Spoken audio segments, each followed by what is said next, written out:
Hi! Welcome sa Artica Facts. Maaaring alam at narinig mo na ang salitang theater, ngunit hindi mo pa alam ang iba't ibang uri nito. Guild! Open house na! Hi! You are watching FTG TV. Kaya naman sa episode na ito ay pag-uusapan natin ng 7 types of theater in the Philippines. Una na ang epic poetry o epiko.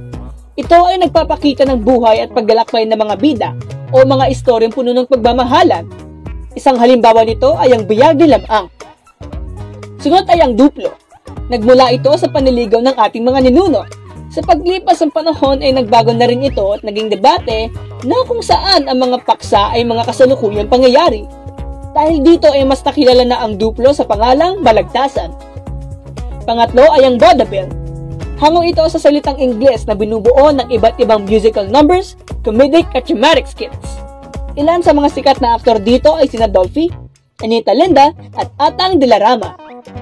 Sunod ay moro-moro o komedya, isang uri ng street drama na may temang tungkol sa pag-ibig, paghihiganti at ang maimpluwensyang relihiyon ng mga Espanyol na nagdulot ng hidwaan sa mga Kristiyano at mga Moor. Makikita pa rin ito sa mga simbahan at nayon ngayon tuwing fiesta. Panglima ay sanakulo o passion play, ang pagsasadula ng buhay at kamatayan ni Hesukristo na ginagawa tuwing mahal na araw. Ito ay tumatagal mula sa Palm Sunday hanggang sa Easter Sunday. Sunod ay traditional folk dances. Ilan sa mga halimbawa ay ang singkil, katutubong sayaw na nagmula sa Lake Lanao sa Mindanao, ang itik-itik na nagsimula bilang isang improvised dance sa Surigao del Sur, at tinikling na ginagamitan ng mga kawayan na dapat malusutan ng mga mananayaw. Panghuli ay ang sarswela.